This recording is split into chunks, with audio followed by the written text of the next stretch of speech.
हाँ ठीक है sir, okay, thank you, thank you. Dear students, आज आपका इस ऑनलाइन कक्षा में स्वागत है। हम लोग इस कक्षा में कुछ ऐसे विषयों को पढ़ेंगे जो हम पहले पढ़ चुके हैं। उन विषयों को हम हमारा उद्देश्य है उनको रिवीजन करना, उनको दोहराना, जिससे कि हम इसको परीक्षा में अच्छे प्रकार से लिख पाएँ। तो इसी उद्देश्य से ये विषय आपके सामने पुनः उपस्थापित किया जा रहा है।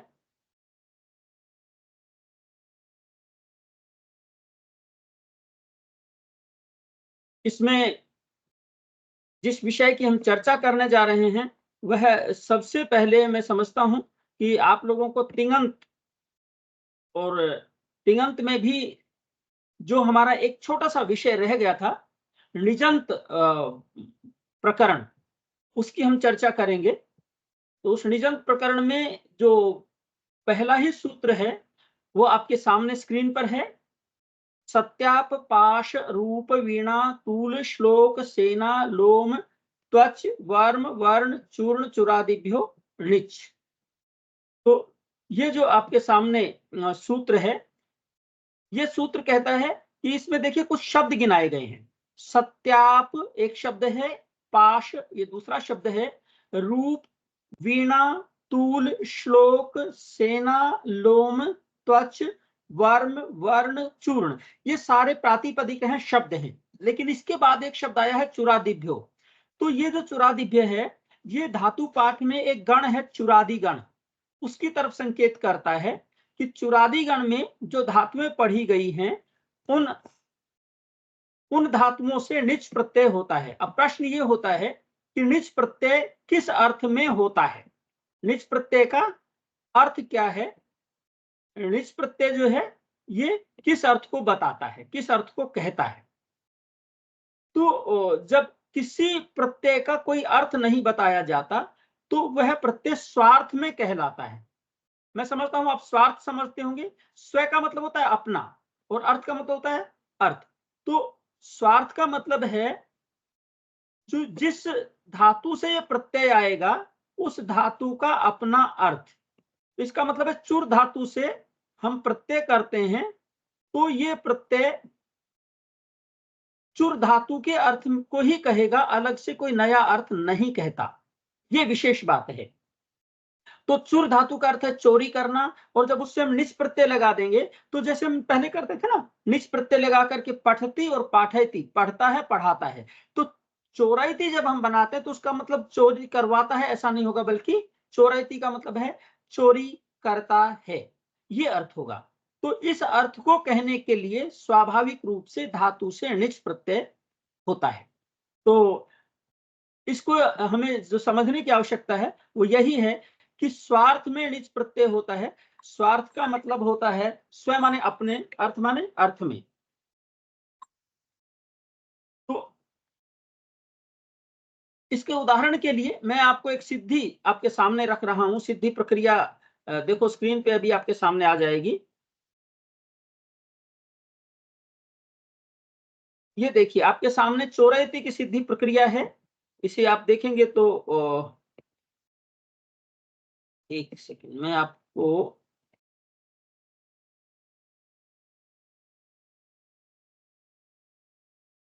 देखिए, ये जो सिद्धि प्रक्रिया है, इसमें आपको ऊपर दिखाई दे रहा है चोरयति। ये शब्द हमें बनाना है।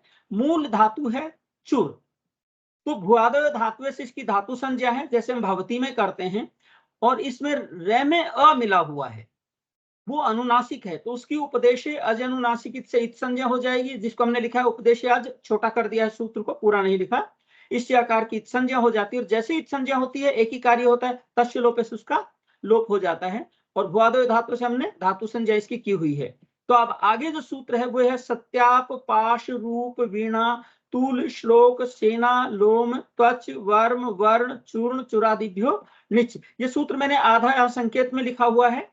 ये मैं पूरा सूत्र आपको पुनः एक बार दिखा देता हूं। ये सूत्र आपके सामने स्क्रीन पर है। पूरा सूत्र ये है, सत्याप पाश, रूप, वीणा, तूल, श्लोक, सेना, लोम, त्वच, वर्म, वर्ण, चूर्ण, चुरादिभ्यो णिच। तो इसमें इन शब्दों से और चुरादिगण की धातुओं से णिच प्रत्यय होता है, ये इसका अर्थ है।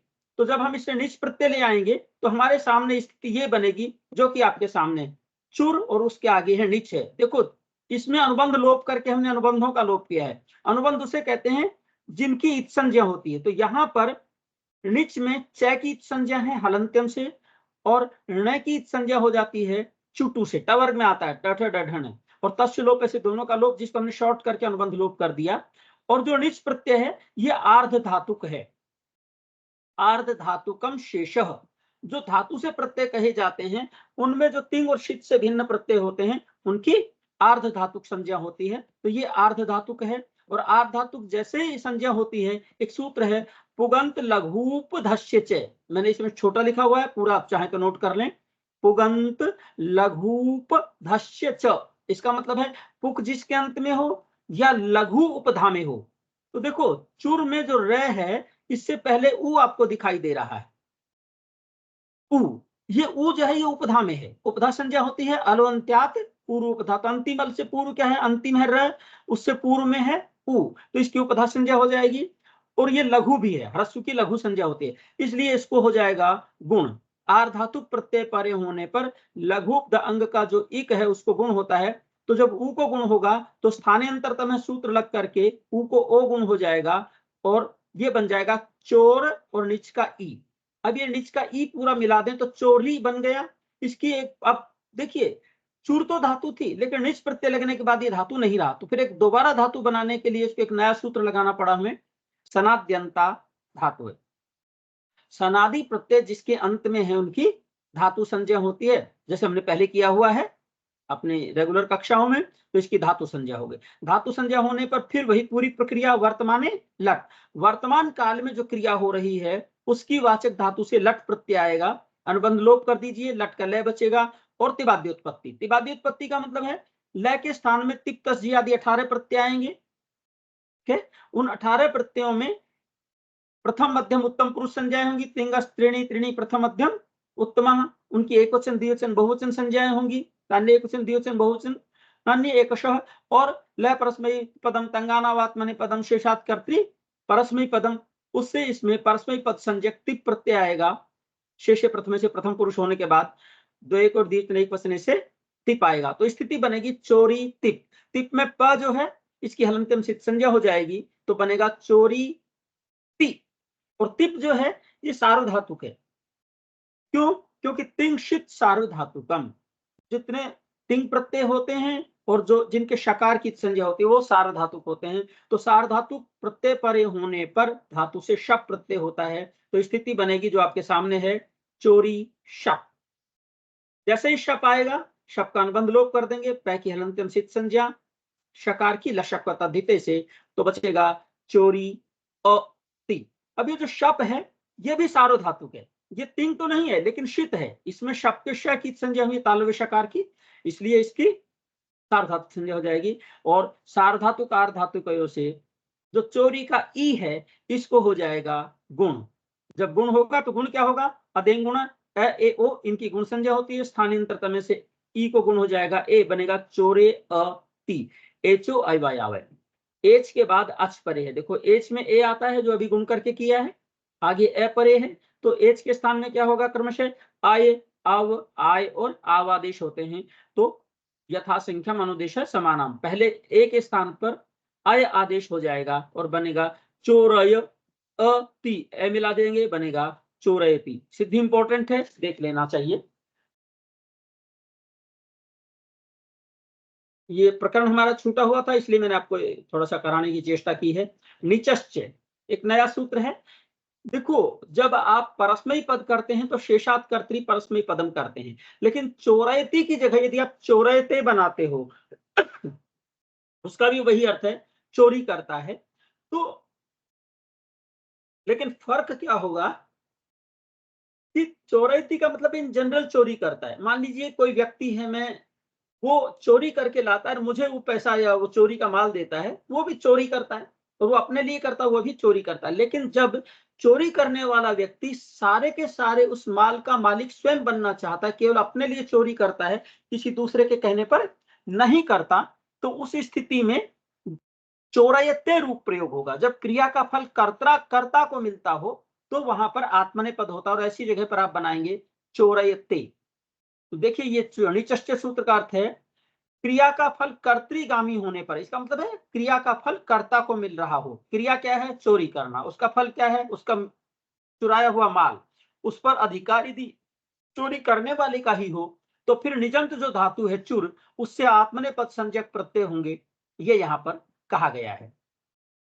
तो इसके लिए उदाहरण बनेगा चोरयते। प्रक्रिया वही है, चुर धातु सत्याप पाश रूप वीणा तूल श्लोक सेना लोम त्वच वर्ण वर्ण चूर्ण चुरादिभ्य निच से निच प्रत्यय आएगा, बनेगा चुर निच। निच जो है आर्धातुक शेष से आर्धातुक है, उगंत लघु उपदेश से जैसे चोरयति में किया था वैसे ही इसमें गुण हो जाएगा, तो बन जाएगा चोरी। सनाद्यंता धातु से धातु संज्ञा होगी, वर्तमान लट से लट आएगा, और लकार के स्थान में तिक्तस जी आदि आ जाएंगे। ल परस्मै पदम तंगानावात्मने पदम से आत्मने पद संज्ञक होने पर अब निचष्ट से यहाँ पर आत्मने पद आएगा। जब क्रिया का फल कर्ता को मिल रहा है तो उससे आत्मने पद संज्ञक प्रत्यय होते हैं, और आत्मने पद में प्रत्यय कौन कौन से आते हैं? त आताम झ थास आथाम ध्वम इट वही मही। तो प्रथम पुरुष शेषे प्रथमे से प्रथम पुरुष हो जाएगा, और उसमें आ जाएगा त आताम झ। द्वयेक और द्विवचनिक वचन से एक वचन में त आ जाएगा, तो स्थिति बनेगी चोरी त कर्तृ शप। कर्तावाची सार्वधातुक पर रहने पर शप होगा, सार्वधातुक अर्धातुक से गुण होगा, और आया आया आदेश हो जाएगा, बन जाएगा चोरयत। जैसे ही तय बनेगा पिता आत्मने पदानाम तेरे, और बन जाएगा चोरयते। ये आपका चोरयते की सीधी प्रक्रिया हो जाएगी। दोनों में अंतर इतना ही है कि जब क्रिया का फल कर्ता को मिल रहा होगा तो निचच्च से आत्मने पद होगा, अन्यथा चोरयति बनेगा इन जनरल। एक सिद्धि और देख लीजिए लिट लकार की, चोरयामास, या इसमें थोड़ा सा एक अलग प्रकार की प्रक्रिया ही आपको बताई हुई है। जैसे भावयान चकार है, बुभुषान चकार, एधान चक्रे, उसी तरह से बनाया है चोरयामास। पूरी प्रक्रिया वही है, चुर धातु है, उससे चोरी कैसे बनाएंगे? सत्याप पाश रूप वीणा तूल श्लोक सेना लोम त्वच वर्ण चूर्ण चुरादि निच निच प्रत्यय आ जाएगा। निच प्रत्यय आने पर अनुबंध लोप होगा, पुगंत लघु उपदेश जैसे गुण होगा, और धातु बन जाएगी चोरी। परोक्ष लिट, परोक्ष काल में होने वाली क्रियावाचक धातु से लिट आएगा। अब ये जो लिट है, लिट परे होने पर आम प्रत्यय होता है। आपके सामने देखो स्क्रीन पर है, काश्यने काचो आम वक्तव्यो लिटी, काश धातु काश्री दिक्तो और अनेकाश धातु। तो ये देखो चोरी जो है ये चुर धातु थी, इसमें तो एक ही था, लेकिन जब चोरी निजंत बन गया तो सनाद्यंत धातु से इसकी धातु संज्ञा होती है, और जैसे ही धातु संज्ञा होती है तो इसमें दो अच हो गए। चोरी में ओ अच है और री का ई अच है, तो ये अनेकाच हो गई। तो अनेकाच जो धातु है, ठीक है, उससे परे यदि लिट हो तो उसको आम प्रत्यय होता है, तो चोरी आम लिट, ये स्थिति बनेगी। एक नया सूत्र है, अयाम अयामाल तायवायेत्व इष्णुषु, आय आम तालु आयेत्व इष्णुषु, ऐसा ये सूत्र है। तो इससे आम परे रहते जो णी का ई है, इकार है, चोरी में जो ई दिखाई देता है, उसके स्थान में अय आदेश होता है। क्या आदेश होता है? अय। तो चोरी का ई हट जाएगा और उसकी जगह पर अय आ जाएगा, जो कि आपको नीचे दिखाई दे रहा है, चोर अय आम, और आगे है लिट, आम है से लिट का लुक हो जाएगा, तो स्थिति बनेगी चोर आम। आम के बाद आपने जहां लिट का लुक करते हैं वैसे ही आपने पहले किया है सूत्र, क्रिय चानुप्रयुज्यते लिटि। जहां आम का प्रयोग हुआ है और लिट का लुक हुआ है, ऐसी धातु से क्रिय का अनुप्रयोग होता है। मैंने पहले भी आपको बताया, यहाँ क्रिय में क्री धातु नहीं है बल्कि एक प्रत्याहार है जिसमें तीन धातुएं ली जाती हैं, क्री भू और अस। चोरयामास में अस धातु है, क्री का प्रयोग नहीं किया। यदि क्री का प्रयोग करते तो चोरयान चक्रे बनता, यहाँ पर बनाया है चोरया मास, तो अस धातु का प्रयोग होगा, आगे क्री आ जाएगा, तो बनेगा चोरयाम अस क्री नहीं, सॉरी, लिट आएगा तो लिट हो जाएगा। लिट के स्थान में अब अनुबंध लोप कर लो, लय बचेगा, तिबादी उत्पत्ति से तिप आ जाएगा, और तिप आने पर परस्मयी पदानाम नल अतुषु स्थल अतुष और नल वमः, इस सूत्र से तिप के स्थान में नल हो जाएगा, नल का अ बचेगा, बनेगा चोरय आम अस और अ। ये नल क्योंकि लिट के स्थान में आया है इसलिए इसको भी लिट माना जाता है। लिटि धातु और अनभ्यासस्य, इससे द्वित्व होगा। अब द्वित्व क्या होगा? चोरय आम अस अस अ, ये द्वित्व होगा। जब ये द्वित्व होगा तो हलादि शेष है, आदि हल है ही नहीं, केवल अ ही शेष रहेगा, अ अस अ, अतः आदि। अभ्यास में यदि ह्रस्व अ हो तो उसको दीर्घ हो जाता है, तो बन जाएगा आ अस अ, अ का सवर्ण दीर्घ है। ये जो अभ्यास का जो आ है और अस का अ है, इसको मिलाकर के दीर्घ हो जाएगा, मैं में मिल जाएगा, चोरया मास से में ए मिल करके बनेगा चोरया मास। ये दोनों सिद्धियां इंपॉर्टेंट हैं, देख लीजिएगा आप लोग। कुछ इंपॉर्टेंट, बहुत इंपॉर्टेंट सिद्धियां हैं जिनको हम ये मान के चल सकते हैं कि परीक्षा में इनमें से कुछ ना कुछ आ सकता है। और वो मैंने जैसे कि आपको पहले भी बताया था, सनंत प्रकरण बहुत इंपॉर्टेंट होता है।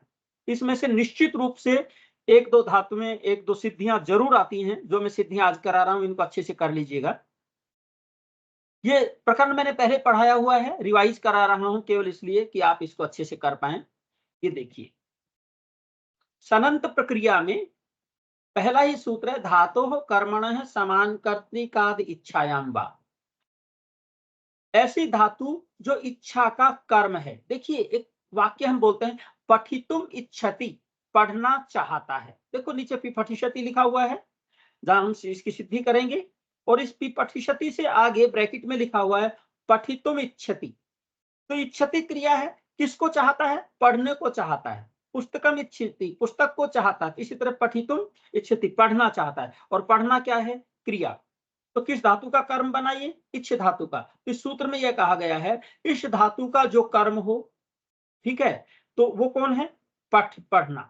और इस धातु के साथ समान कर्तृक भी हो। समान कर्तृक का मतलब है चाहने वाला और पढ़ने वाला एक ही व्यक्ति हो, तो पढ़ना क्रिया का भी कर्ता और चाहना क्रिया का कर्ता दोनों का एक ही है, तो उससे इच्छा अर्थ में चाहता है, इस अर्थ में विकल्प से सन प्रत्यय होता है। जैसे ही सन प्रत्यय होगा तो उसकी प्रक्रिया आगे बता रहा हूं। संयोग सूत्र जो है हम उसको आगे इसमें लगेगा तो बताएंगे। इसका तो सामान्य अर्थ होता है सन और यंग जिसके साथ में आए हैं, ऐसे सनंत और यंगंत समुदाय को द्वित्व होता है। यदि आजादी धातु हो तो द्वितीय एकाच को, अन्यथा प्रथम एकाच को द्वित्व होता है। पठिष्यति की सिद्धि वेरी वेरी इंपॉर्टेंट, रट करके चले जाइए, आने की संभावना है। तो ये बनेगा पी पठिष्यति, इसका मतलब होता है पढ़ना चाहता है। देखो, सन प्रत्यय जो है ना, वो चाहना अर्थ में आता है। आपने कई शब्द सुने होंगे, जिज्ञासा, उसमें ज्ञा धातु है, इसका अर्थ होता है जानना, तो जिज्ञासा का अर्थ होगा जानने की इच्छा।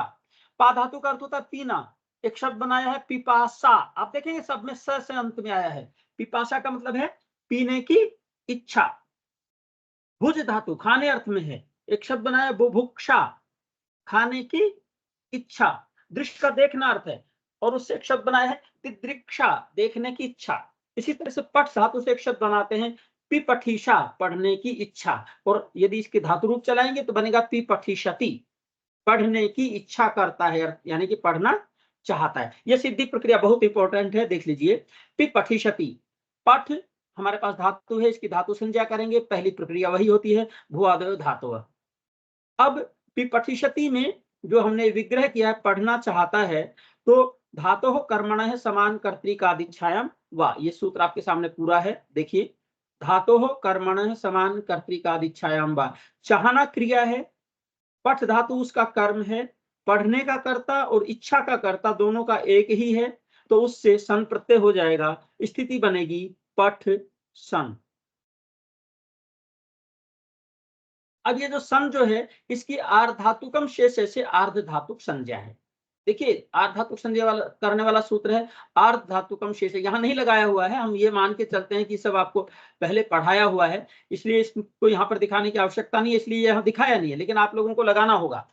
आर्ध धातुकम शेष, जो धातु से प्रत्यय कहे गए हैं तिंग और शीत से भिन्न है, तो सन तिंग में भी नहीं आता और इसमें तालव्य शकार की संज्ञा भी नहीं है। इसलिए आर्धातुकम शेष से इसकी आर्धातुक संज्ञा है। और जैसे ही आर्धातुक संज्ञा होगी, आप एक सूत्र देख रहे हैं जो आधा लिखा हुआ है, आर्धातु कशेड वलादे, पूरा सूत्र ये है, आर्धातु कशेड, आगे बचा हुआ हिस्सा है वलादे है, आप नोट कर सकते हैं। तो इसका अर्थ है वलादी आर्धातुक सन को इटागम होता है। तो देखो सन में जो स है ये वल प्रत्याहार में आता है, और अभी हमने इसकी आर्धातुक संज्ञा की है, तो ये वलादी आर्धातुक हो गया, इसको होगा इटागम। इटागम किससे होगा? आद्यंतो टकितो। तो सन के आदि में इट आएगा तो स्थिति बनेगी पट इट और सन का स, इट की भी संज्ञा कर दो तय के हलंतम से, अनुबंध लोप हो जाएगा, तो बनेगा पट ई स। अब ये पूरी सनाद्यंता धातु से धातु संज्ञा भी हो जाती है, लेकिन उससे पहले आप एक सूत्र लगाएंगे जो अभी हम पढ़ रहे थे, संज्ञो, जिसका ये उदाहरण बनाया हुआ है, आपके सामने मैं सूत्र दे रहा हूं पूरा। संज्ञो ये कहता सनंत और यंगंत समुदाय को द्वित्व होता है। धातु आजादी हो तो द्वितीय एकाच समुदाय को, अन्यथा प्रथम एकाच समुदाय को द्वित्व होता है। तो यहाँ पट ई स ये पूरा समुदाय है सनंत। इसमें प्रथम एकाच जो है, पहला अच एक अच, पै में अ है, ई आते ही दूसरा हो जाएगा, इसलिए केवल पट को द्वित्व होगा, ई और स को नहीं होगा। तो आगे हम देख रहे हैं पट पट ई स, ये स्थिति बनेगी। पूर्व अभ्यास, पहले वाला जो पट है उसकी हो जाएगी अभ्यास संज्ञा, हल आदि शेष है, अभ्यास का आदि हल शेष रहेगा, तो स्थिति बनेगी प पट ई स। एक सूत्र है संयतः, ये कहता है सन परे होने पर अभ्यास में यदि ह्रस्व इकार हो तो उसको, ह्रस्व आकार हो तो उसको इकार आदेश होता है। तो प में जो ए है, पठ के जो पहले प पठिस में जो पहला प है वो अभ्यास है, उसमें अ है, उसके स्थान में ई आदेश हो जाएगा। क्यों? क्योंकि लास्ट में स जो है ये सन का है, सन परे होने पर, तो बनेगा पी पठिस। एक सूत्र आपका पढ़ा हुआ है आदेश प्रत्यय हो, इस सूत्र का अर्थ है इनके बाद या कवर्ग के बाद धातु का सकार हो या प्रत्यय का सकार हो तो उसको मूर्धन्य आदेश हो जाता है। सन प्रत्यय है, उसका ये सकार बचा हुआ है, और ये पठिस में जो ईट आगम हुआ था इस ई के बाद है, और ई जो है वो इन प्रत्याहार में आता है, इसलिए इन के बाद सकार मिल गया, आदेश प्रत्ययों से इसका क्या हो जाएगा? मूर्धन्य श आदेश। तो जैसे इसको श होगा, धातु हमारे पास बन जाएगा पी पठिश। अब इसकी हम सनाद्यंता धातु से धातु संज्ञा करेंगे, वर्तमाने लट, इसकी पठिश पी पठिश के बाद लट आएगा, अनुबंध लोप करके लय बचेगा, लह कर्मणि च भावे च कर्म के वैसे कर्ता में लाएंगे, और फिर जैसे भवती में सिद्धि प्रक्रिया में किया था, तिप्तस जी आदि 18 प्रत्यय लाएंगे, लह परस्मै पदम से उनकी परस्मै पद संज्ञा होगी, शेषात कर्तृ परस्मै पदम से परस्मै पद लाएंगे, तिंगस त्रीणि त्रीणि प्रथम मध्यमोत्तम से प्रथम मध्यमोत्तम संज्ञाएं करेंगे, शेषे प्रथम से प्रथम पुरुष लाएंगे, और तान्य एक वचन द्विवचन बहुवचनान्य एक से एक वचन द्विवचन बहुवचन संज्ञाएं करेंगे, और एक वचन किससे लाएंगे? तो एक और द्विवचन एक वचने से हम टिप ले आएंगे, बनेगा पी पठिश टिप। टिप परे होने पर तिंशित सार्वधातुकम से टिप की सार्वधातुक संज्ञा होगी, कर्तृ शब्द से शप आएगा और शब्द का अनुबंध लोप करके अ बचेगा, तो बनेगा पी पठिश अ और आगे ती। अतो गुणे, अपदांत हर्षकार के बाद गुण परे होने पर रूप एक आदेश होगा और बन जाएगा पी पठिशति। वेरी वेरी इंपॉर्टेंट सिद्धि, इसको आप कर लीजिएगा।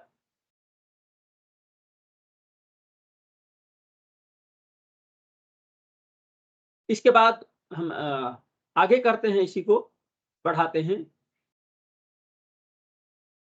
इसमें एक और दूसरी सिद्धि जो ज्यादा इंपॉर्टेंट मुझे लगती है, दो सिद्धियां और मैं इसमें कराऊंगा आप लोगों को, परीक्षा की दृष्टि से इंपॉर्टेंट है इसलिए। एक चिकीर्षति और एक उभूषति।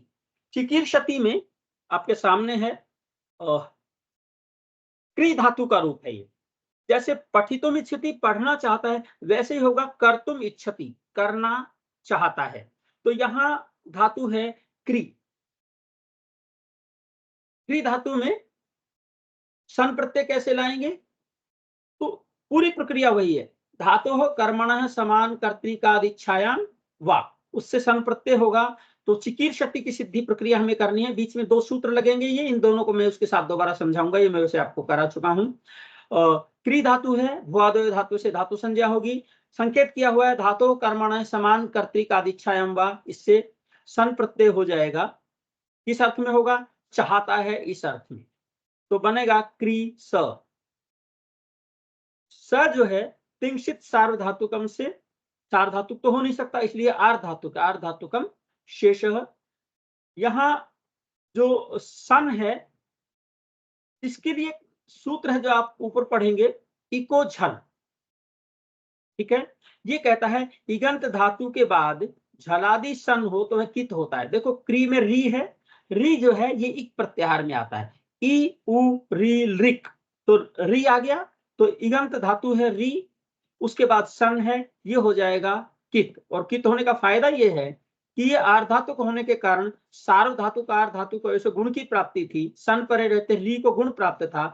ये जो सूत्र है उसके बाद जिसने जो लगाया हुआ है किंगिति च, कित प्रत्यय के परे होने पर गुण वृद्धि नहीं होते, तो ना गुण होगा ना वृद्धि, तो प्राप्ति ही नहीं है तो गुण नहीं होगा। जब गुण नहीं होगा तब ऊपर वाला सूत्र काम करेगा, अजन गवाम सनी। अजंत धातु हो, हन धातु हो या गम धातु, देखो ये गम धातु भी नहीं है, हन भी नहीं है, लेकिन क्री धातु अजंत जरूर है। अच में री भी आता, अ ई उ री री ए ओ ऐ ओ, तो री आता है, तो ये अजंत धातु है।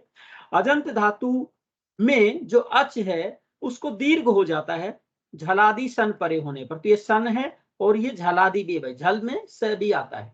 झभय के झ से लेकर के हल्के लय तक, झभय घड़ धश जब अगर दश ख फ छ ठ थ च ट त क प श श स, तो स उसमें आता है, तो झलादि सन परे होने पर इसको दीर्घ हो जाएगा, तो क्री की जगह पर क्री री दीर्घ हो गया। जैसे ही री दीर्घ होगा तो एक सूत्र है आगे, रीतयित धातु, देखिए लगाया हुआ है, ये कहता है धातु में यदि दीर्घ री हो तो उसके स्थान पर ह्रस्व इकार आदेश होता है, और जैसे ही री के स्थान पर ई आएगा तो उरण रपर है, री के स्थान पर अण जो है होते होते ही रपर हो जाता है, तो री के स्थान पर इर आदेश हो जाएगा, तो बनेगा किर स, छोटी ई रहेगी। और फिर उसके बाद एक सूत्र है जो बीच में लगाया हुआ हलीच, ये कहता है रेफांत की उपधा को दीर्घ होता है हल परे होने पर, तो उसके बाद आप देख रहे होंगे कि ये जो र है इसके बाद ई, इससे पहले वाला जो छोटा ई था वो बड़ा हो गया है, उसको दीर्घ कर दिया गया, ह्रस्व से दीर्घ हो गया, बन गया कीर्ष।